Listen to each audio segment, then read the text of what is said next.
jump up, people, are you ready? Hello again, welcome to On Tour as we continue to look at the West Indies versus Sri Lanka series being played, of course, in Antigua at the Savit Virtual Stadium. I'm Barry Wilkinson. Thank you so much for joining us. It was a real hard day to watch this test match, not because the play was dull, but more so because of lots of rain interruptions, and it just steadied and stymied the flow of play there at the Savit Virtual Stadium in North Sound. And at the close, let's have a look at the scorecard on a very slow day of cricket. Remember, the West Indies made 354, and overnight, Sri Lanka were 136 for 3. Well, they only added 114 runs in the whole day to finish on 250 for 8. They're still behind there by some 104 runs as the West Indies try to fight on to get some more wickets. Nisanka, who batted so well in that first test, he's unbeaten on 49. You remember yesterday that 55 made by Thiramani. But generally, it has been a very slow day's cricket. And we do, of course, welcome the wickets there from Alzari Joseph. And it's good to see that Shannon Gabriel also getting his first wicket of the series. So, a slow day. We're in now to day 4. We're going to start day 4. I must just remind you, play will start at 9:30 Eastern Caribbean time. And that means that they're starting a half an hour earlier, and they'll go as late as possible to make back up for the time lost, because so much time was lost on the third day. Gentlemen, Tino Best, the former West Indies and Barbados fast bowler, Johnny Barron, of course, our international BBC correspondent, and Sir Clive Lloyd, the former Guyana and West Indies test cricketer and indeed successful test captain. Sir Clive, a hard day to watch because of the rain interruptions. Yes, I suppose, with the inclement weather. But the point is that I like the way that the West Indies approach today. They bowled with venom. They look very professional. And I think that Mr. Gabriel, came into his own today. And they looked a good side. Fielding was good. And I must congratulate the captain for his field placing and the way they approached the handling of the bowling. So it was a good day for the West Indies. They're slightly ahead, but you never know. With Nisanka and still batting, they might want to get closer to that 104 lead. Johnny Barron, Sri Lanka capitulating just a little bit, you reckon? Yeah, I think a disappointing day largely for them. I think that the main engine room of their sort of middle top order, if you like, didn't fire as well as, of course, it did in that first test. And I think the West Indies will be really pleased to have seen the back of Chandimal, Dhananjaya and Dick Weller. The danger for them, what could be an irritation for the West Indies tomorrow, is how long Nisanka, of course, hangs on. Because with that 100 he scored in that first test, he looks in brilliant form, and he could be an irritation tomorrow morning. Tino Best, I know this will please you because you love to see fast bowlers running in, hitting the deck. We're going to talk about Jason Holder, who actually struck one of the players, unfortunately, during the day. But this would have pleased you in terms of the effort given by the fast bowlers. Yeah, for sure, Barry. It was a slow day, but nevertheless, I thought the bowling was very disciplined. Guys running and bowl hard. Shannon looked decent, getting his first wicket of the series. He's still a strike bowler. And sometimes you have these series, Barry. I don't think that the criticism that he's getting is fair. I think Shannon has been one of our better bowlers in the last 4 or 5 years. And, one series doesn't say that he's a bad player or a bad bowler. He's just going through a little tough session. But all in all, I thought the discipline was there, Barry. And, even though it was a very nostalgic day, I still thought that West Indies are well on top. Well, let's get straight into it with you, Tino. Let's talk about Shannon Gabriel. Lots of pressure. Many people thought he should have been dropped. They thought that Warrican perhaps should have come in this test match because they didn't think that the West Indies needed to have that extra pacer because of how the surface was in the first test. But Shannon showed that he bowled with some life. Talk me through what must have been going through his head and what the captain might have been telling him to kind of G him up. At the end of the day, fitness has always been a concern for Shannon Gabriel. Playing test matches so quickly behind each other could have been a little harsh on his body, even though I think that as a fast bowler, he's over 30. He should be in supreme shape. I think that the strength and conditioning coach in Ronald Rogers have to push him harder. It's all about recovery as well. how good does Shannon recover? And I think that is a very that's a talking point, because really and truly, how you eat helps you recover faster as well, Barry. So you gotta hope that they're having the right type of diet as well for fast bowling. And I thought he looked good today. He got it to 144, 145. I thought he looked fresh. He looked quick. But I would have gone with Warwick Can as well, Barry, because really and truly, when I saw the color of the pitch, it was very disappointing. And I just felt that no grass on the pitch whatsoever. I would have gone with the extra spinner and just use the two outer note fast bowlers and Jason. But really and truly, I thought he looked a little sharper today, and I hope he can go from strength to strength. So, Clive, speaking of Jason, talk to me about him. He bowled with lots of life. He's been very chirpy on the field, giving the batsmen some good old-fashioned sledging. But it seemed to perhaps work for him. He G'd himself up, and he was actually one of the fast bowlers that bowled a pretty sharp bouncer that hit Shamir on the head. Thankfully, he was okay. Your thoughts on Jason Holder and what inspired that kind of performance from him? Well, it's good to see that, he's G'ing the fellas up in this. And I suppose that gave Gabriel a little bit of bounce to the youngsters, they will say. And he came and he bowled extremely well. And I thought that Jason himself bowled a very good line. He paced himself quite well. And he's that sort of bowler. He can, he bowls well within himself. And today was the day that, he wanted someone to bowl that line and length, and he did, and he got a little bit of bounce, he got a bit of movement, and he really caused them some problems and got two very important wickets. So all in all, it was a great day for him and the team. Now let's look at Nisanka, Johnny Barron. You're talking about a man only in his second test match, age 22, but already has shown the propensity that he can be someone that Sri Lanka can rely on in the future for their test match cricket. He's on 49 not out. How crucial an innings was that he played today, which could have saved the Sri Lankans from being bowled out even for a much less score than the West Indies have won them out for now? Yeah, Nisanka is just developing beautifully. That 100, of course, in the first test. Then, of course, he comes off the back of having an extraordinary first-class record. I think he's got 13 first-class hundreds. He averages 67. He is a very, very bright talent. And again, if you set that against the very humble beginnings that Nisanka had to start off with, he was helped along the way by various third parties in Sri Lanka. And as a result, Sri Lanka have blossomed brilliant young cricketer. And he's a critical part of this Sri Lankan side already in his second test.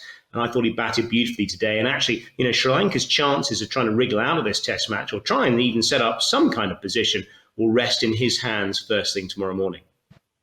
All right, you're watching On Tour. When we come back, we, of course, look very carefully at the captaincy of Craig Brathwaite and how he marshalled his troops on day 3. You're watching On Tour on FlowSports. Windies in the land, just put up your hand. It's time to party. Turn it up to the top. It's time to jump up. People, are you ready? Windies in the land, just put up your hand. It's time to party. Welcome back then to On Tour. Of course, I just want to remind you, cricket is starting earlier today because of all the rain yesterday.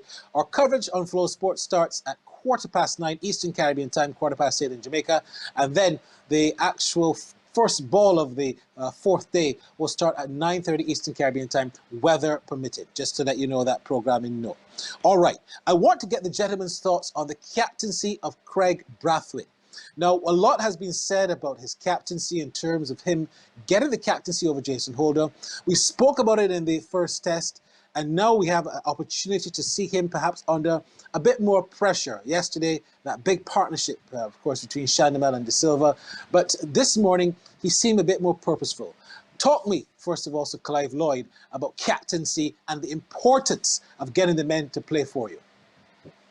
Well, that's an important part of being a captain, to get the guys to run through walls for you. And that comes from respect. And I think they have utmost respect for him, and they looked good. His field placing was excellent. He's changed his bowlers, quite well. I thought he had a very good day where captaincy is concerned, and and they got vital wickets, and really put them in the position they're in at the moment. So really and truly, I think he did a marvelous job. Do you think, Tino, that the century that he made perhaps has given him that confidence, has given him the fillip in terms of the, that kind of G he needed to feel like Effie's contributing something to this team? I think that started from in Bangladesh, Barry. Okay. Obviously he wasn't going to be sure if he was going to lead the squad against Sri Lanka. When that was made in writing, it was up to him now to log back on and just marshal his troops. Craig is a very bright young man. He comes from a very sharp family, a very intellectual family as well, and he's a thinker. And it's good to see his field placement as well was really good. And as Sir Clive said, you got to get guys as a leader to run through walls for you. And when I think about leaders and guys running through walls, I always remember Dari Sami. Me, I bowling on one leg for my captain when he said, look, Tino, I need you. What you can do? Take some injections and run through a wall for Dari Sami. So Craig Brathwaite is that type of guy. And it's wonderful to see that the guys are not only supporting him, but being animated as well. It was very good to see Jason Holder being a bit animated. I thought it was cute, but it's good to see him coming out of his role. Yeah, let's actually zoom in. We're going to just ask our director to let us hear some of the audio. This is some of the things he's been chirping and saying.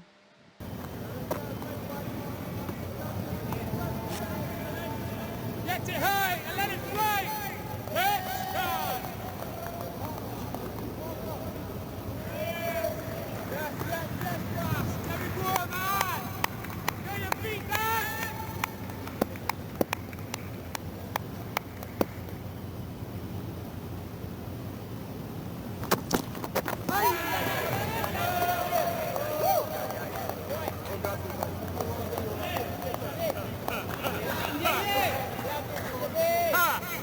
China, when you pull this button, it's tapped already on the back foot.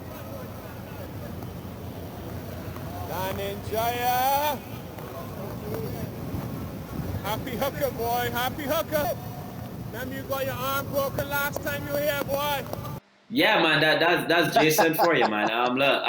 He's cheeky. I remember when he first made Barbados team, we used to call him Fruit because he eat all the fruits, and he was very chirpy. But obviously, when he became the West Indies captain and stuff, he changed his whole mindset. But no, he doesn't have that pressure of being under the microscope every minute. I think he can free his self and let his hair down a bit more and enjoy. He's the number 1 all-rounder in the world, number 8, the 8th best bowler in the world right now, and he's one of our best cricketers, if not our best cricketer. So at the end of the day, it's good to see him supporting Craig, and the boys look happy. I think that it looks like a happy camp, and I just want the guys to go from strength to strength. I wish I could let my hair down, but that's not possible. It's not possible for Jason either, I must tell you. Look, talking about being animated, talking about someone getting involved and emotional about the game, Johnny Barron, I can't think of any coach right now in cricket that is as animated as Mickey Arthur. I mean, this man takes on every single ball. Mickey Arthur is box office. Any production company involved in any kind of cricket streaming or broadcast will have a camera permanently stationed on Mickey Arthur. And the beauty, of course, of having the DRS system is you go through this long-winded process where you see all the emotions of the coach as the decision tends to unfurl. And even there was a moment today, of course, where Blackwood got that wicket just before lunch, which wasn't referred, which then having a look on the Hawkeye, realised it was missing leg stump. And Mickey Arthur was absolutely furious, as Dhananjaya should, of course, have reviewed that option. But Mickey Arthur's brilliant. He's been brilliant for the game since he's been a coach of South Africa and of Pakistan, and now doing a great job with Sri Lanka. He's an excellent coach, but he wears his heart on his sleeve. But it's fantastic to see, and it's been huge value, as he was, of course, in the series against England. Why don't these coaches manage to hold on to their jobs longer, Johnny Barron? I think it's a combination of factors, really. International cricket tends to be a really hard grind. I think I seem to remember, a number of coaches that have come and gone. Often they don't spend very much time with their family. And especially if you're an international coach, like somebody like Mickey Arthur, your family's probably the other side of the globe. He may well have moved them to Sri Lanka. But often it's the factor, it's kind of being away from home for large periods of time, especially if you're a coach of an overseas side, is a major problem. But even then with England coaches, you tend to get a natural World Cup or Ashes cycle, if you like, as a tenure for a coach. 4 or 5 years tends to be about the max. I think Duncan Fletcher managed two cycles, about 8 or 9 years actually in tenure. But since then, the average lifespan of a coach in England certainly has been about 4 or 5 years. But actually, for a lot of these sides, it tends to be a lot shorter than that. And of course, they come and go in the international game, especially with all the franchise cricket that exists. Bubble life, of course, does make things even more difficult in the present day. I want to ask Clive, are you impressed with the conditions that you've seen at this Viv Richards Stadium in terms of the quality of the pitch and the preparation being put in at the Viv Stadium there in North Sound, Sir Clive? Well, it's an excellent stadium, there's no doubt about that. But I still would like to see the square, where they can leave some grass, because really and truly that should be a 450 batting force or second. The ball doesn't do a lot, but if you're in there, it's very difficult to dislodge you. So really, it probably does need somebody to try out one of the pitches with some grass on it, because the surface is pretty good. It's no doubt about that. But I would like to see that. It's a terrific stadium. All right, you're watching On Tour. A reminder that the West Indies, 354. Sri Lanka will resume day 4 on 258. Very slow day on day 3 because of rain. Only 114 runs scored in the entire day. When we come back, we got our fan view. Stay with us. Windies in the land, just put up your hand. Turn it up to the top, it's time to jump up. People, are you ready? Windies in the land, just put up your hand. Well, thank you very much. Time now for our fan view. We've been asking you to send in your thoughts and give us your opinions on the cricket game with the West Indies and Sri Lanka. And we continue to love to see what you fans have to say. Well, you know that Craig Brathwaite scored his 9th Test century in this game. And by and large, he's been the most successful opening batsman that the West Indies have had since Chris Gayle, to tell the truth.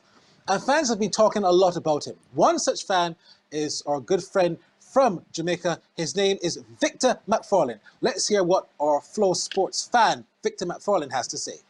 Craig Brathwaite is no doubt a full-grown man now. He started out in West Indies cricket as a very young man. He started at a tender age, making his debut, and as a teenager. But within the last 2 years, and more so within the last 2 to 3 months, 4 months, he's shown that he has really matured into a great cricketer and a leader. He led the West Indies to Bangladesh and turned up some pretty good results. And now he's the full-fledged, newly appointed captain, replacing Jason Holder. And he seems to have the backing of the players. They seem to respect him and respond to him very well. And then he's produced with the bat now with this century in this test match. And he, to me, looked like a solid batsman. Some would say he's boring. Some would say he's not pleasant to watch. But I admire the fact that he can stay at the crease for a long time and bat, put his head down and make runs. And that's what he's done. So I respect Captain Craig Brathwaite, and I think he has a bright future as West Indies captain. Thank you so much, Victor McFarlane. And of course, if you want to send in your fan views, this is how you can reach us here on Flow Sports.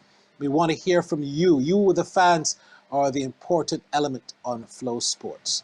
Now, as we wrap up, I'll just ask the gentlemen to give me their final thoughts. Let's say, gentlemen, we do have a full day's play. 250 for 8 Sri Lanka, the West Indies 354. Do you still see this game being won by someone? Let me start first of all with you, Tino Best. It's very difficult in this situation because the pitch looks very placid, to be honest, Barry. it will need for the spinners for the West Indies. I mean, West Indies will need to restrict them. I mean, have a lead of 100, get these 2 wickets as quickly as possible. If they can get a lead of, let's say, 80, realistically, and then they have to score really quickly on the fourth, this morning, and, trying to get 200, 220. If they can give Sri Lanka 320 on the last day, and get the spinners going, you never know. But really and truly, how it looks right now, I think it looks like a team draw. Johnny Barron, from a Sri Lankan perspective, will they be thinking, well, look, we only can play for draw now because we're about to perhaps concede a big deficit? I think Sri Lanka's main target will be tomorrow morning to occupy the crease for as long as possible. And then the West Indies have to force the game. They have to play the cards tomorrow. And we often see in international cricket, that third innings, if there's a bit of trouble, sides can collapse in a heap. So it'd be interesting to see how the West Indies go about their business tomorrow once they've polished off Sri Lanka. But it could be an intriguing last couple of days. Johnny, I know you're usually a man of stats. I'm going to give you a stat now. The last time the West Indies drew a series 0-all was against who? Do you know that stat? I've stumped Johnny. You've done me. You've done me. Good. It was against Sri Lanka. No. It was against Sri Lanka. Right. And you want to hear this? What's even more quirky about this? It was 10 years ago, 2011. The West Indies actually drew that test series 0-0 with Sri Lanka. No one won any of them test. And that was the last time that a series ended 0-0 with the West Indies. So we could very well be seeing history repeating itself a decade after it happened. They did it in 2008 or in 2009, also against New Zealand. They finished the series 0-0. But since 2011, the West Indies have never finished a series 0-all. So we could be well seeing that happen for the first time in quite a while. Since I've stumped Johnny, I'll move aside now to Sir Clive. So Clive, your advice for West Indies on day 4? Well, the point is that I think they want to polish off these 2 guys as quickly as possible. And if they have a over 90 lead or around there, then it will be interesting to see the batting order.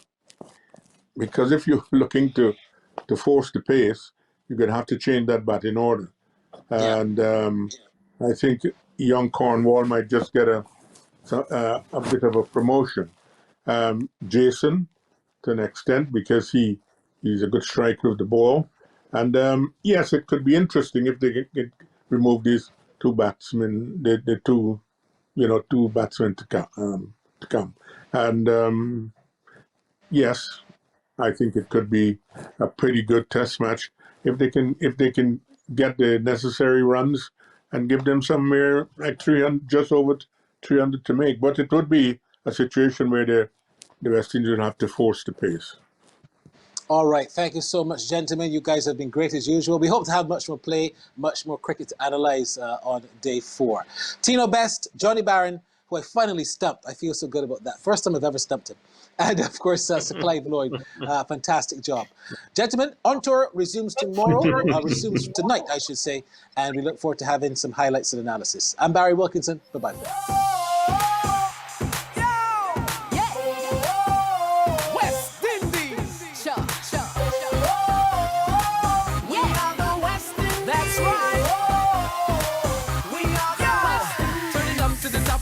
Jump up, people, are you